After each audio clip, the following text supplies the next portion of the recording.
Salut à vous, nous sommes au deuxième carrefour de Colbison et nous sommes comme ça en train de nous diriger vers PK10 pour visiter un projet que nous venons de démarrer.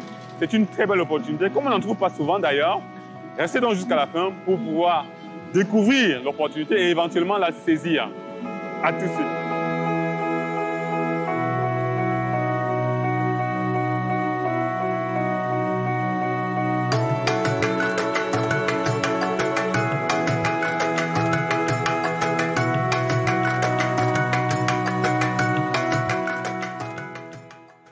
Et donc, nous sommes maintenant à PK2, qui est l'un des points d'entrée à l'autoroute. Et nous sommes comme ça sur l'échangeur qui permet de relier les deux zones qui jonchent en fait l'autoroute à PK2.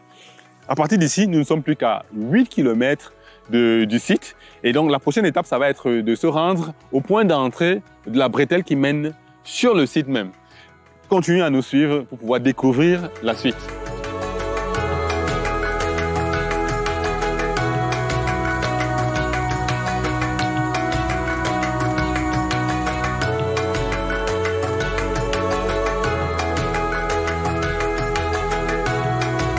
Alors, on est ici à PK10, l'un des points d'accès sur le site. On est comme ça posé sur l'échangeur que vous voyez d'ailleurs, et qui est à peu près à 800 mètres du site. Cet échangeur nous permet d'arriver sur au village de Kola, mais aussi de pouvoir déboucher à PK5, qui est l'un des points d'accès à l'autoroute.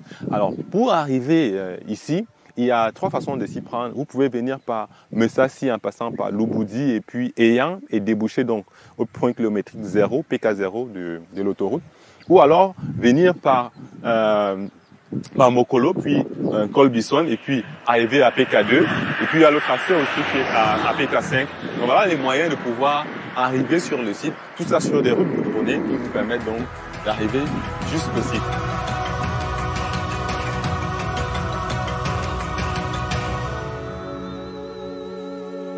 Alors nous sommes comme ça sur le site de PK10, comme vous pouvez voir, c'est un espace qui est agréable, qui a gardé toute sa quintessence, toute sa biodiversité.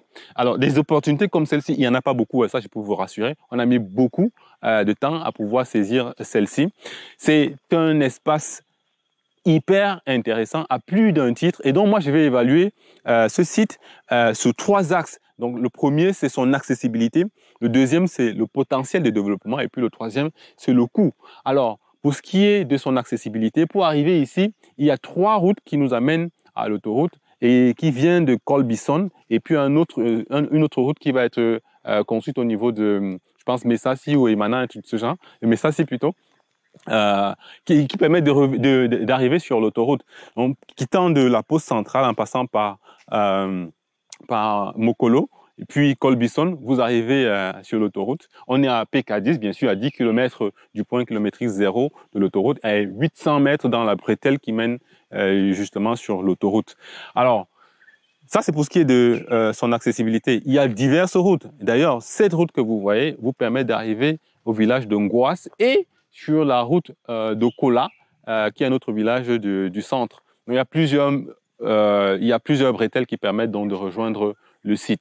Alors, on a parlé de l'accessibilité, du potentiel de développement. On est à 10 km d'une zone quasi urbaine, de Colbison, et à peu près de Colbison, 10 km, à peu près 10-15 km de Colbison, du centre de Colbison. Et il y a des nombreux industriels qui sont déjà présents. D'ailleurs, à l'entrée du site, donc à peu près à 800 mètres de où on se situe, les brasseries du Cameroun ont pris 3 hectares, je ne sais pas pour quel projet. Le Madjeni est aussi présent avec son école. L'Université catholique a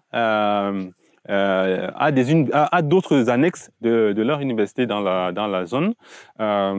Et petite anecdote, le maire du coin a voulu acheter 10 hectares pour pouvoir construire des logements sociaux et il n'en a pas trouvé dans la zone. C'est-à-dire qu'il y a déjà de nombreuses personnes, de nombreux industriels qui ont acquis des terrains ici et qui les ont gardés pour leur développement. Et si lorsque l'autoroute sera ouverte, vous vous imaginez, ce sera une explosion de présence humaine dans la zone. Quel que soit le type de projet que vous voulez réaliser, que ce soit l'agriculture, l'élevage ou plutôt l'habitation, c'est un terrain qui sied bien à cela, d'autant plus que vous ramenez très rapidement vos vivres en ville ou lorsque vous voulez vous déplacer, si vous habitez ici, vous arrivez très rapidement à la poste centrale. Pour vous donner un ordre de grandeur, c'est à peu près l'équivalent du temps qu'il faut pour quitter de l'Université de Soie pour la pause centrale, je vais dire, le temps qu'il vous faut pour quitter de ce site pour la poste centrale est à peu près l'équivalent de quitter de l'Université de Soie pour la poste centrale, donc à peu près 1 heure de temps. Hyper intéressant, bien sûr. Alors, parlons du troisième point, c'est le prix. Ici, à la fin du projet, donc on sera autour du mois de novembre, on vendra le mètre carré entre 3 500 et 5 000. Et exceptionnellement, on a lancé un programme qu'on appelle le programme visionnaire qui vise à choisir 5 projets, de 5 porteurs de projets, 5 personnes qui vont nous accompagner pendant la phase du projet et donc préfinancer le dit projet, ce qui va leur permettre d'acquérir les terrains à 2 fois, 3 fois moins cher que le prix qui sera pratiqué lorsqu'on aura fini le projet. Il faut déjà noter que nos riverains vendent le mètre carré ici entre 4 000 et 6 000 francs le mètre carré. Donc, on reste quand même dans la bonne marge, dans la bonne fourchette, et plutôt la fourchette basse d'ailleurs. Voilà à peu près pour ce qui est de ce site qui est, moi je pense, la meilleure opportunité qu'on a à vous offrir pour ce début d'année. Et on souhaite déjà que tout le monde puisse saisir cela.